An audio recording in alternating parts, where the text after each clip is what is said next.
Hi, this is Mohan Roy, founder of career path institute. आप सभी का हमारे यूट्यूब चैनल पर स्वागत है। हम लोगों ने 9 तारीख तक के चेतना सत्र को डिस्कस कर लिया था और आज हम लोग डिस्कस करने वाले हैं 10 तारीख के चेतना सत्र को, जो कि हम लोग को पीडीएफ मिल चुका है। तो देख सकते हैं यहाँ पे दो हम लोग का है चेतना सत्र। ये 10 तारीख का है, ठीक है। डेट में थोड़ा सा यहाँ पे चेंजेस करने की ज़रूरत है। ये 11 लिखा हुआ दिख रहा होगा आपको। तो चलिए देखते हैं इसमें क्या क्या हम लोग का चेतना सत्र में क्या क्या कंटेंट दे रखा था। तो सबसे पहले हम लोग कोशिश कर लेते हैं, इसको बदल लेते हैं पेन के कलर को, क्योंकि विजुअल रेड नहीं होता है, बैकग्राउंड में कुछ चीज़ें रेड में यूज करी हुई हैं। तो आज का दिन से हम लोग शुरू करते हैं। सबसे पहले यहाँ पर दे रखा है, स्वामी दयानंद सरस्वती ने आर्य समाज की स्थापना 10 अप्रैल 1875 को मुंबई में की थी, ठीक है। तो यहाँ से रीजनिंग का एक क्वेश्चन आपका बनेगा करंट अफेयर का या कॉम्पिटिटिव एग्जाम में, कि आर्य समाज के संस्थापक कौन थे। तो दयानंद सरस्वती। और कब हुआ था? 10 अप्रैल 1875 में। और कहाँ हुआ था? मुंबई में। यहाँ से 3 क्वेश्चन आपका बनेगा। यहाँ से यह एक प्रमुख हिंदू सुधार आंदोलन था जिसका मुख्य उद्देश्य वेदों के अचूक ज्ञान का प्रसार करना था, मूर्ति पूजा का विरोध और सामाजिक समानता स्थापित करना था। आर्य समाज का स्थापना कर महर्षि दयानंद सरस्वती ने समानता, स्त्री शिक्षा, विधवा विवाह और जाति भेद के अंत का संदेश दिया, ठीक है। उसके बाद है 10 अप्रैल 2001 को नीदरलैंड ने एक विधेयक को मंजूरी देकर इच्छा मृत्यु को मंजूरी दी। इस तरह का कानून बनाने वाला वह दुनिया का पहला देश बना। उसका बाद विश्व होम्योपैथी दिवस हर साल 10 अप्रैल को होम्योपैथी के जनक डॉक्टर सैमुअल हैनीमैन के जन्मदिन के उपलक्ष्य में मनाया जाता है। यह दिन होम्योपैथी चिकित्सा प्रणाली के महत्व, इसकी स्वच्छता और प्रभावकारिता के बारे में जागरूकता बढ़ाने के लिए समर्पित है। उसके बाद है आज का विचार, सच्चा ज्ञान विनम्रता लाता है और विनम्रता ही पात्रता की ओर ले जाती है। उसका बाद गौतम बुद्ध का एक विचार है, महानता का अर्थ दूसरों का पर प्रभुत्व जमाना नहीं बल्कि खुद के विकारों पर विजय प्राप्त करना होता है। समान ज्ञान का अगर बात करें तो यहाँ पर भारत के किस राज्य में ओणम त्यौहार मनाया जाता है? केरलम में। भारत के किस शहर को मंदिरों का शहर कहा जाता है? वाराणसी को। कंप्यूटर की सबसे तेज मेमोरी कौन सी होती है? Cache memory. भारत के किस राज्य में काजीरंगा नेशनल पार्क है? असम में। और यहाँ पे गेंडा का संरक्षण होता है काजीरंगा नेशनल पार्क में। उसके बाद किस देश को हजारों झीलों का भूमि कहा जाता है? फिनलैंड को। उसके बाद आगे है, यहाँ पे रीजनिंग है, रीजनिंग आप कर लीजिएगा, ठीक है। उसके बाद इंग्लिश से कुछ वर्ड है।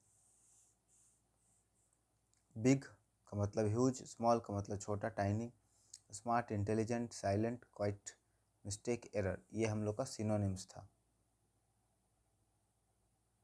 ठीक है, सिनोनिम्स था। उसके बाद हिंदी में है, कृष्ण मतलब काला, शुक्ल मतलब सफ़ेद, क्षमा मतलब माफ़ी, दंड मतलब सजा, ये विपरीत शब्द है। उत्थान मतलब उठना, पतन मतलब गिरना, उन्मुख मतलब सामने की ओर, विमुख मतलब मुंह मोड़ते हुए, चर मतलब चलने वाला, अचर मतलब स्थित, ठीक है। अब यहाँ पे प्रेरक प्रसंग है जिसमें ईश्वर चंद्र विद्यासागर के बारे में बताया गया है। ईश्वर चंद्र विद्यासागर बचपन घोर दरिद्रता में बीता था। दरिद्रता मतलब होता है गरीबी, अभाव, ठीक है। उनके पिता के पास इतने पैसे नहीं थे कि घर में दिया जलाने के लिए तेल या पढ़ाई के लिए किताबें खरीद सकें, ठीक है। लेकिन बालक ईश्वर के भीतर ज्ञान प्राप्ति करने की एक ऐसी भूख थी जिसे गरीबी मिटा नहीं सकती थी। जब वे अपने पिता के साथ पहली बार गांव से पैदल चलकर कोलकाता जा रहे थे, तब रास्ते में सड़क के किनारे माइलस्टोन्स, मील के पत्थर लगे हुए थे। उन पत्थरों पर अंग्रेजी में अंक लिखे थे। ईश्वर को अंग्रेजी अंकों का ज्ञान न था। उन्होंने पिता से पूछा, पिताजी इन पत्थरों पर क्या लिखा है? पिता ने बताया कि ये दूरी वाले अंक हैं। बालक ईश्वर ने वही सड़क पर चलते चलते उन पत्थरों के जरिए अंग्रेजी गिनती सीखना शुरू कर दी।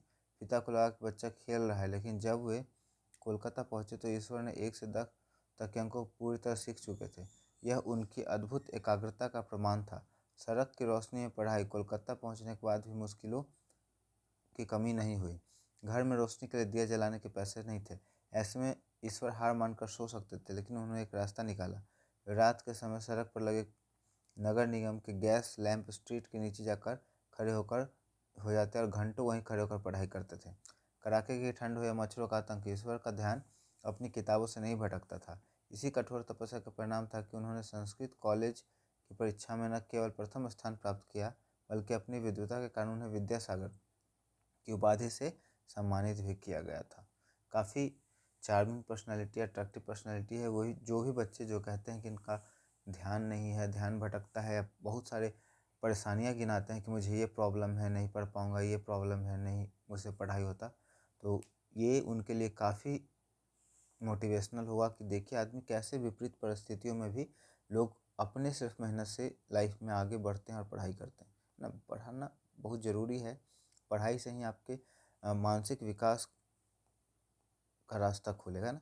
उसके बाद आज का विचार का अगर बात करें तो सरदार वल्लभ भाई पटेल का विचार है, अपने वचन का पक्का होना ही एक व्यक्ति की विश्वसनीयता की सबसे बड़ी कसौटी होती है। कहने का मतलब है आपने जो कह दिया, चाहे हालात जो भी बने, उसके बाद आपको उसे पूरा कर ही देना चाहिए ना। समसामयिक करंट अफेयर है। वर्ल्ड बैंक की ताज़ा रिपोर्ट अप्रैल 2026 के अनुसार 2026-27 में दक्षिण एशिया में सबसे तेज़ी से बढ़ने वाली अर्थव्यवस्था कौन सी होगी? तो ये भारत होगा। हाल ही में वर्ल्ड हैप्पीनेस इंडेक्स 2026 में किस यूरोपीय देश ने अपना शीर्ष स्थान बरकरार रखा है? फिनलैंड में। उसका 2026 के एशियाई खेलों का आयोजन किस देश में किया जाएगा? जापान में। उसके बाद हाल ही में खोजी गई धूमकेतु को किस नाम से जाना जा रहा है जो मई में पृथ्वी के करीब से गुजरेगा? धूमकेतु जिया। ठीक है, उसके बाद आगे है, भारत का रूर ऑफ इंडिया को किस क्षेत्र को कहा जाता है? छोटा नागपुर। भारत में पहला तेल कुआं कहाँ खोदा गया था? डिगबोई असम में। सिंदरी झारखंड किसके उत्पादक के लिए प्रसिद्ध है? रासायनिक उर्वरक। तांबा उत्पादन के लिए प्रसिद्ध मलंज खंड किस राज्य में है? मध्य प्रदेश। उसके बाद भारत का सबसे बड़ा रेशम उत्पादक राज्य कौन सा है? कर्नाटक। उसका अज्ञ मतलब होता है मूर्ख, अनजान, विज्ञ मतलब विद्वान, अथ मतलब प्रारंभ, इति मतलब समाप्ति, अधुनातन आधुनिक, पुरातन मतलब पुराना, अनुराग मतलब प्रेम, विराग मतलब वैराग्य, उदासीनता, अवर मतलब नीचा, प्रवर मतलब श्रेष्ठ बड़ा, अर्वाचीन मतलब नया, प्राचीन मतलब पुराना। मूव का होता है ट्रांसवर्स, प्लान का स्ट्रेटेजाइज, से मतलब असर्ट, स्टॉप मतलब cease, think ponder, huge colossal, ये सिनोनिम्स है। ठीक है, उसके बाद बिहार विशेष का करंट अफेयर हम लोग का है कि बिहार के किस जिले में करकट जलप्रपात स्थित है? ठीक है, कैमूर है। हाल ही में पर्यटन क्षेत्र के रूप में विकसित किया गया है कैमूर। बिहार के किस स्थान पर पुरातात्विक संग्रहालय है? नालंदा में, है ना, जिसकी स्थापना 1917 में की गई थी। बिहार में रेलवे कोच फैक्ट्री किस जिले में स्थित है? नालंदा में। उसके बाद बिहार में गंडक नदी की कुल लंबाई बिहार राज्य में के भीतर कितनी है? 260 किलोमीटर।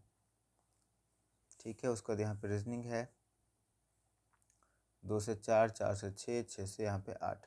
ठीक है, 6 से 8, 8 से 10, 10 से यहाँ पे 12 अगर बढ़ता तो। ठीक है, उसी तरह से आप कर लीजिएगा। तो ये छोटा सा हमारा इंटरेस्टिंग वीडियो था, और ये आपके मोरल डेवलपमेंट के लिए, कम्पिटिटिव एग्ज़ाम के लिए, अगर मैं एक शब्द में कहूँ तो आपके ओवरऑल डेवलपमेंट के लिए बहुत ही ज़्यादा ज़रूरी है। तो जो भी बच्चे इसे देख पा रहे हैं, या पेरेंट्स भी अगर इसे देख रहे हैं, तो अपने बच्चों को ज़रूर दिखाएं। और बच्चे अगर देख रहे हैं तो आपके सेशन स्कूल में मॉर्निंग सेशन में होता होगा, वहाँ से भी कभी काफ़ी आपको हेल्प मिलेगा। और आगे जब लाइफ में आप कंपटीशन का एग्ज़ाम करेंगे ना, तैयारी, तो वहाँ पे भी ये काफ़ी हेल्पफुल रहने वाला है। तो इस वीडियो को ज़रूर देखें। पसंद आ रहा हो हमारा एफर्ट तो वीडियो को लाइक कर दें, और अगर आप हमारे चैनल को सपोर्ट करना चाहते हैं तो चैनल को सब्सक्राइब कर दें। Thank you so much.